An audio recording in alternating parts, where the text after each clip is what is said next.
Welcome back dear student. स्वागत है आपका ई लेक्चर सीरीज एम्प्लॉयमेंट लॉज के अंदर। आज जो हम एक्ट ले रहे हैं वो है ट्रेड यूनियन एक्ट 1926।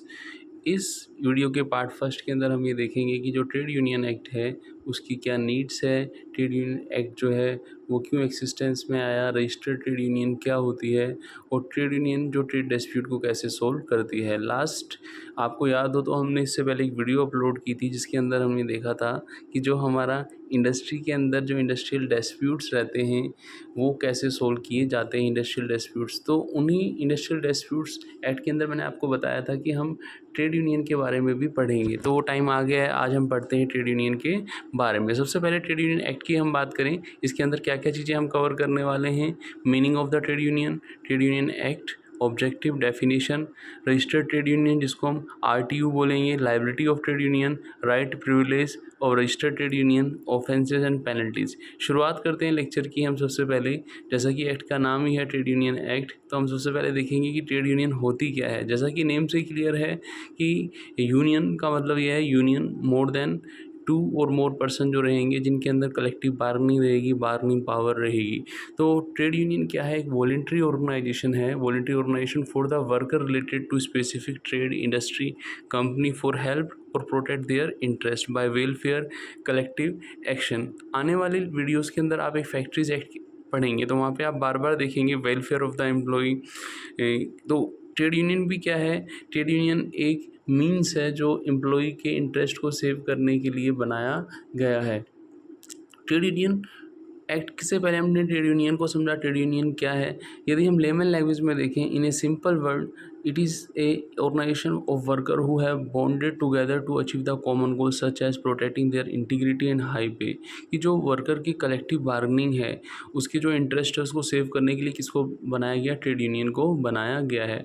और ट्रेड यूनियन वर्कर के इंटरेस्ट को सेव करेगी, ट्रेड यूनियन को कौन सेव करेगा, उसके लिए ट्रेड यूनियन एक्ट जो है वो बनाया गया है। अब हम बात करते हैं ट्रेड यूनियन एक्ट की। अब आपको क्लियर हो गया होगा कि trade union act registered trade union के रिगार्डिंग जो प्रोटेक्शन की बात की गई है, जो प्रोविजंस की बात की गई है, उनको हम यहाँ पर डिस्कस करेंगे। प्रीवियस स्लाइड के अंदर आपने देखा था कि हम इस एक्ट के अंदर काफ़ी चीज़ें ट्रेड यूनियन से रिलेटेड पढ़ने वाले हैं। The trade union act is an act to provide for the registration of trade union in certain respect to define the role relating to registered trade union। कि law क्या है, registered trade union के regarding क्या provision है। It is a principal act which control and regulate the mechanism of the trade union.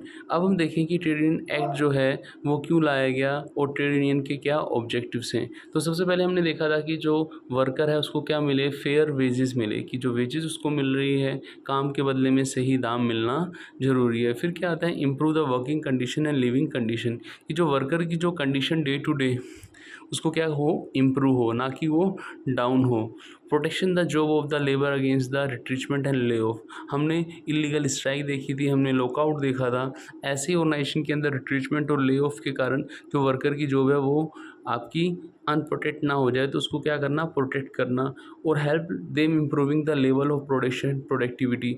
जब ऊपर सभी चीज़ें, जब उसको फेयर वेजेस मिलेगी, उसकी वर्किंग कंडीशन इंप्रूव होगी और उसकी लिविंग कंडीशन इंप्रूव होगी, उसका जॉब प्रोटेक्टेड रहेगा, तो कहीं ना कहीं वो सही तरीके से अपना 100% देगा और प्रोडक्टिविटी जो है वो ऑर्गेनाइजेशन की क्या होगी, हाई होगी। ऑर्गेनाइजेशन को भी ग्रोथ मिलेगी और हाई स्टैंडर्ड ऑफ लिविंग किसको मिलेगा, वर्कर को भी मिलेगा। अब हम बात करेंगे कि यहाँ पे एक शब्द आया था वेजेस, एक आया था कंडीशन, एक आया था जॉब, और अब आया लास्ट क्या, प्रोडक्टिविटी।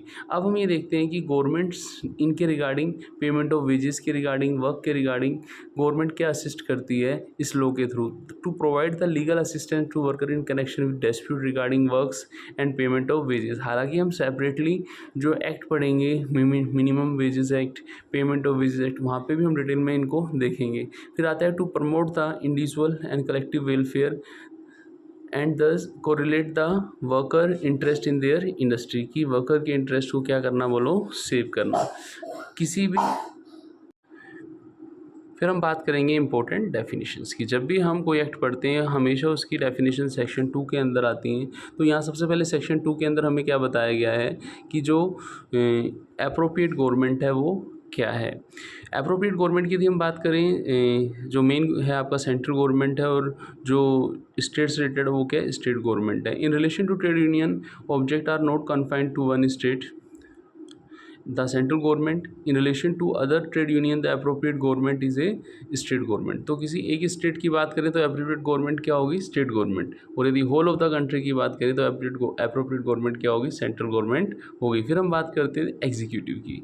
एग्जीक्यूटिव क्या रहता है, जैसा कि नेम से क्लियर है कि वो पर्सन, वो बॉडी जो मैनेजमेंट करती है affair of the trade union का, उसको हम क्या बोलेंगे, एग्जीक्यूटिव बोलेंगे। ऐसे ही ऑफिस बियरर जो है वो पर्सन रहते हैं any member of the executive but does not include in an auditor in case of trade union, उसको हम क्या बोलते हैं, ऑफिस बियरर बोलते हैं। नेक्स्ट आता है रजिस्टर्ड ऑफिस। रजिस्टर्ड ऑफिस जो है वो आपका जो एक्ट के अंदर गिवन एड्रेसेस है उसको हम क्या बोलेंगे, रजिस्टर्ड ऑफिस माना जाएगा। Office of the trade union which is registered under the act is a head office there of known as a registered office. तो यहाँ पे हमने सेक्शन 2A देखा, 2 देखा, 2B देखा, हमने सेक्शन 2D देखा। 2 जो था अप्रोप्रिएट गवर्नमेंट का था, सेक्शन 2 एग्जीक्यूटिव का था, और O क्या था आपका, ऑफिस बियरर का था, और R क्या था, रजिस्टर्ड ऑफिसर का था। याद रखने का तरीका क्या रहेगा, पहले एग्जीक्यूटिव E आया, फिर ऑफिस O आया, फिर रजिस्टर्ड ऑफिस R आया। तो पहले E आया, फिर O आया, फिर R आया। अल्फ़ाबेटिकल E पहले आया, फिर O आया, फिर R आया।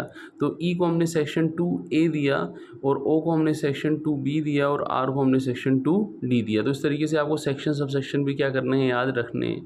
फिर जैसा कि मैंने आपको बोला था कि ट्रेड यूनियन एक्ट जो है वो ट्रेड डिस्प्यूट को सोल्व करने के लिए क्या बनाया गया है, एक्ट बनाया गया है। ट्रेड डिस्प्यूट ट्रेड यूनियन की हेल्प से क्या करें, सोल्व करें। और ट्रेड डिस्प्यूट हमने पहले भी देखा था, आपको याद हो, ये WWE याद है ना, जब डिस्प्यूट की बात करते हैं तो हम WWE की बात करेंगे। WWE का मतलब हुआ वर्कर, वर्कर एम्प्लॉय। तो वर्कर का एम्प्लॉय के साथ, ठीक है ना, एम्प्लॉयर के साथ, और वर्कर का वर्कर के साथ, और एम्प्लॉयर का एम्प्लॉयर के साथ। तो हमने ट्रेड डिस्प्यूट जो है रजिस्टर्ड ट्रेड यूनियन जो है उसके बारे में समझना है। तो रजिस्टर्ड ट्रेड यूनियन वो रहती है जो इस एक्ट के अंदर क्या है, रजिस्टर्ड है, रजिस्टर्ड ई, तो उसको 2E बोलेंगे हम। फिर ट्रेड डिस्प्यूट क्या है, ट्रेड डिस्प्यूट हमने देखा any dispute between WWE workman, workman employer, और वर्कमैन का एम्प्लॉयर के साथ, वर्कमैन का वर्कमैन के साथ, एम्प्लॉयर का एम्प्लॉयर के साथ। तो ये क्या है, हमने पहले भी एक्ट के अंदर देखा था कि डिस्प्यूट होता क्या है। फिर हम इस एक्ट के अंदर आगे जो हम देखेंगे, हम ये देखेंगे कि ट्रेड यूनियन कैसे वर्क करती है। जैसा कि हमने एक स्टोरी पढ़ी थी, यूनियन इज़ द स्ट्रेंथ। तो ऐसे ही यहाँ पे हम ये देखें कि जो बहुत सारे वर्कर हैं, ठीक है ना, in the situation of problem, जैसा कि आप देखें यहाँ पे ब्रिज जो है, इस ब्रिज के अंदर सारे वर्कर मिलके यूनियन करके एक ब्रिज का काम कर रहे हैं। इसका मतलब है ऐसी प्रॉब्लम जब इंडस्ट्री के अंदर आती हैं तो trade union as a bridge हमें क्या करता है, हेल्प करता है। तो यानी कॉम्बिनेशन वेदर टेम्परेरी और permanent form primarily for the purpose of regulating relation between workman, हमने WWE की बात की थी, workman and employer, between workman and workman, और बिटवीन एम्प्लॉयर एंड एम्प्लॉयर। तो ये जो कंडीशंस हैं जो आती हैं, मैटर्स हैं जो अराइज होते हैं इनके बीच में, उनको क्या करना, सोल्व करना, डिफरेंसेस को रिमूव करना। Provided that this act not affect any agreement between the partners, कि ये जो एक्ट है इसमें इन चीज़ों को जो है शामिल नहीं किया जाता। कोई एग्रीमेंट बिटवीन पार्टनर्स होता है, agreement between employer and employed person होता है जो एम्प्लॉयमेंट के अंदर है, और agreement in consideration of the sale of goodwill रहता है और बिजनेस, तो इनको हम इंक्लूड नहीं करते। तो ये वो चीज़ें जिन्हें हमें ट्रेड यूनियन के अंदर, एक्ट के अंदर इंक्लूड नहीं किया गया है। फिर हम बात करते हैं रजिस्टर्ड ट्रेड यूनियन को रजिस्ट्रेशन कराने की क्या स्टेप्स है। तो जैसा कि आप देखें यहाँ पे हमारे पास टोटल स्टेप्स जो हैं 8 हैं। सेक्शन 3 से स्टार्ट है। Section 3 appointment of registrar, section 4 mode of registration, section 5 application of registration, section 6 provision to be contain in rules of trade union, section 7 power to call for further particulars, section 8 registration, section 9 का certificate of registration, section 10 cancellation of registration. तो next lecture के अंदर हम इस registration process को detail में समझेंगे। तो मिलते हैं नेक्स्ट लेक्चर में। इस लेक्चर के अंदर हमने काफ़ी चीज़ें हैं जो डिस्कस की हैं ट्रेड यूनियन एक्ट 1926 के रिगार्डिंग। ये जो प्रोसेस है इसको हम आने वाले लेक्चर के अंदर क्या करेंगे, डिटेल में डिस्कस करेंगे। थैंक्स।